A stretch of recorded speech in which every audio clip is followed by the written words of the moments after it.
Halo teman-teman, selamat berjumpa kembali dengan channel ini, channel tempat kita belajar bersama dan berbagi ilmu.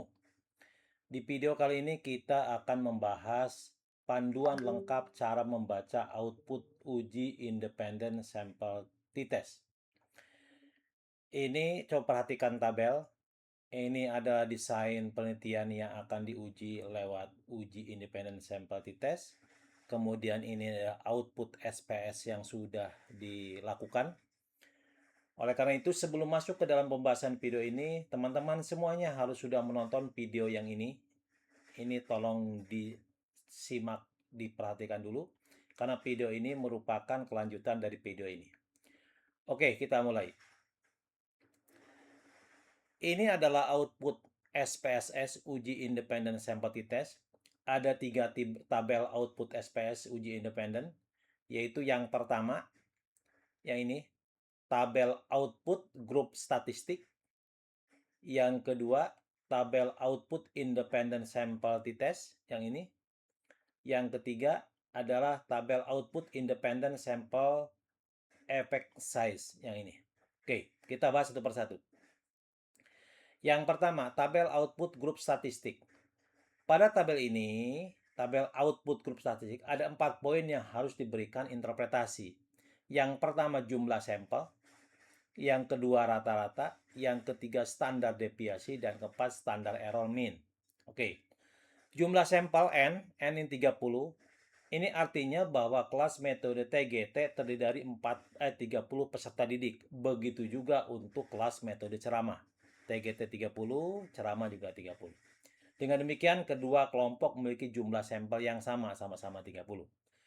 Kemudian berikutnya adalah rata-rata, mean. Ini rata-rata nih. Rata-rata kelas TGT itu 87,70. Sementara kelas ceramah 71,8 ini. Oleh karena itu, selisih rata-rata kedua kelompok tersebut adalah 15,90. Jadi selisihnya adalah 15,90. 87,7 dikurangi 71,80. Yang menunjukkan bahwa secara deskriptif, kelas metode TGT memperoleh nilai IPS yang lebih tinggi dibandingkan dengan kelas metode ceramah. Udah pasti itu ya. Yang berikutnya masih di tabel output grup statistik adalah standar deviasi. Ini standar deviasi. Yang pertama, kelas metode TGT memiliki standar deviasi 4,572. Nah, ini 4,57241.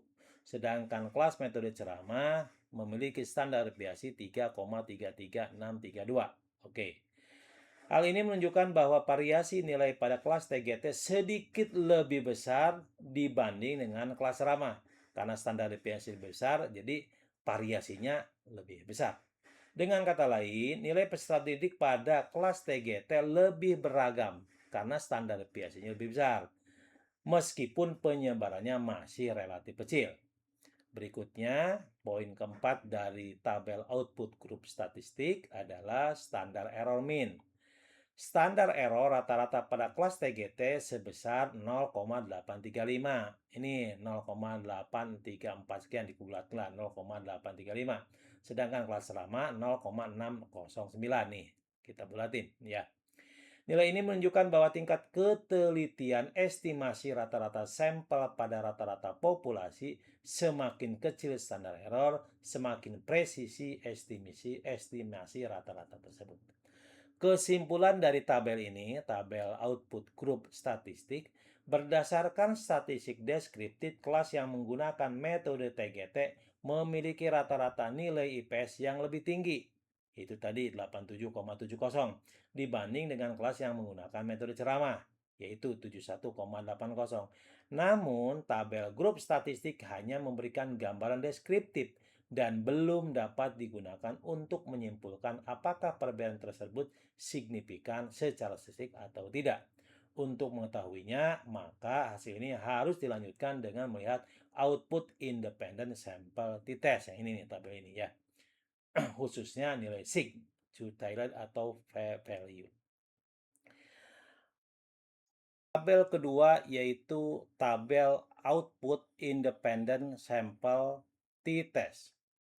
Tabel output itu ada 2 poin yang harus kita berikan interpretasi. Yang pertama, uji asumsi homogenitas.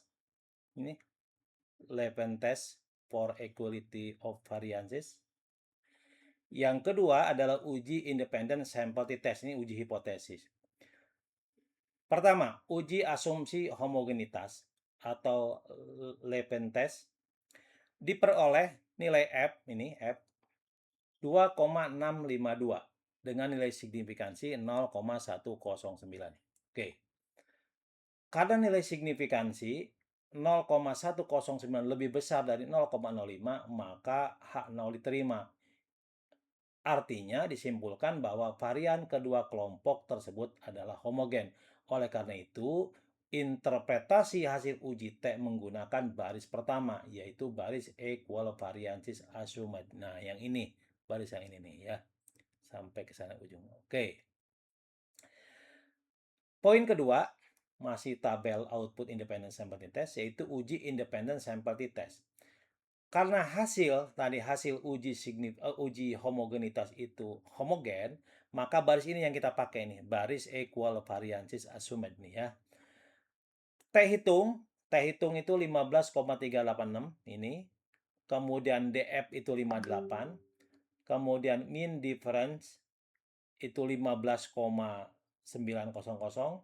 Kemudian confidence interval itu sebesar, kita lihat sebesar, nah ini lowernya 13,83 dan seterusnya, kemudian uppernya 17,96. Oke.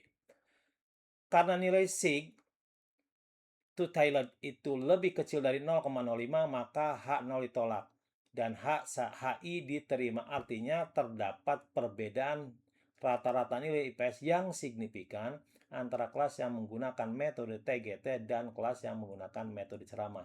Nah, ini tabel ini sudah terbukti. Ini H0-nya ini, HI-nya ini. Nah, berdasarkan uji tadi, bahwa ini yang diterima. Terdapat perbedaan signifikan rata-rata nilai IPS antara kelas metode TGT dengan kelas metode ceramah.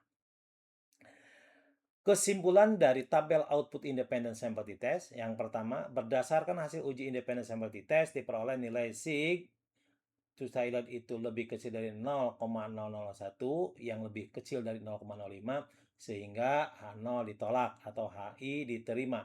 Dengan demikian terdapat perbedaan signifikan rata-rata nilai PS antara peserta didik yang belajar menggunakan metode TGT dan peserta didik yang menggunakan metode ceramah. Berdasarkan tabel grup statistik, diketahui bahwa rata-rata nilai IPS kelas yang menggunakan TGT itu 87,70, sedangkan kelas yang menggunakan metode ceramah sebesar 71,80. Oleh karena itu, dapat simpulkan bahwa metode TGT menghasilkan rata-rata nilai IPS secara signifikan lebih tinggi dibanding dengan metode ceramah, dengan selisih rata-rata 15,9. Oke. Yang ketiga, tabel output independent sample effect size. Nah, ini. Tabel ini digunakan untuk mengetahui, tabel ini, untuk mengetahui seberapa besar pengaruh atau effect size-nya perbedaan antara dua kelompok. Berbeda dengan uji T yang hanya menjawab apakah perbedaan signifikan atau tidak. Kalau ini melihat seberapa besar. Pada tabel output tersebut, ada 4 poin yang harus diberikan interpretasi. Yang pertama, nilai Cohen sebesar 3,973. Nah, ini. Yang kedua, nilai Hughes correlation 3,921. Yang berikutnya adalah nilai Glass delta sebesar 4,766. Itu ya. Kemudian confidence interval. Oke, sekarang nilai Cohen. Nilai Cohen mengatakan bahwa karena nilainya itu, nilai Cohen itu adalah 3,973, lebih besar dari 0,80. Nah, kenapa 0,80? Nah, ini klasifikasinya. Di bawah 0,20 itu sangat kecil atau diabaikan. 0,20 sampai 0,49 disebut efeknya kecil. 0,5 sampai 0,79 efeknya sedang, dan di atas 0,80 efeknya sangat besar atau besar ya.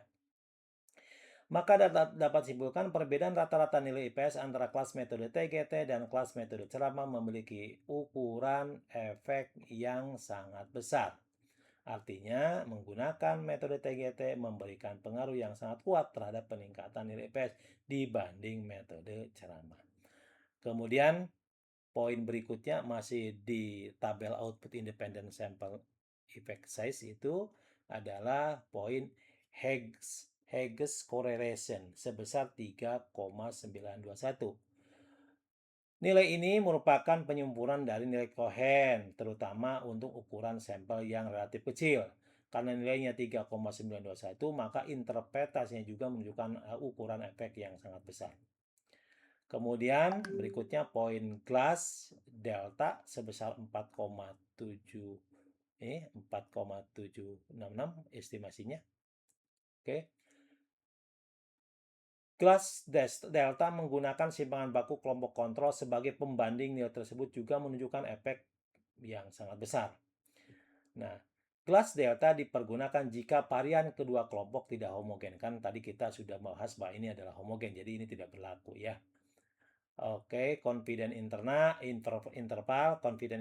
untuk nilai Cohen diperoleh lower 3,086, uppernya 4,848. Artinya dengan tingkat kepercayaan 95% ukuran efek yang sebenarnya diperkirakan berada pada rentang 3,086 hingga 4,848. Seluruh rentang berada jauh di atas 0,80 sehingga memperkuat bahwa pengaruh metode TGT terhadap nilai IPS sangat besar.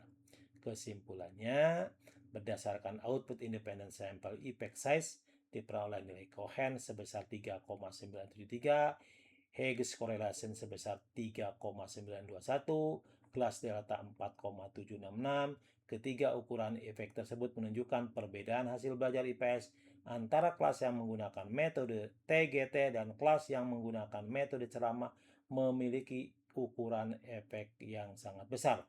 Dengan demikian, selain terdapat perbedaan yang signifikan antara secara statistik berdasarkan hasil independen seperti tes, penggunaan metode TGT juga memberikan dampak yang sangat kuat terhadap peningkatan hasil belajar IPS dibanding metode ceramah. Sekian pembahasan kita di video kali ini, semoga bermanfaat. Selamat mencoba dan sampai jumpa di video-video selanjutnya. Jangan lupa like, share, komen, dan subscribe agar channel ini berkembang dan dapat menyajikan konten-konten bermanfaat. Wassalam.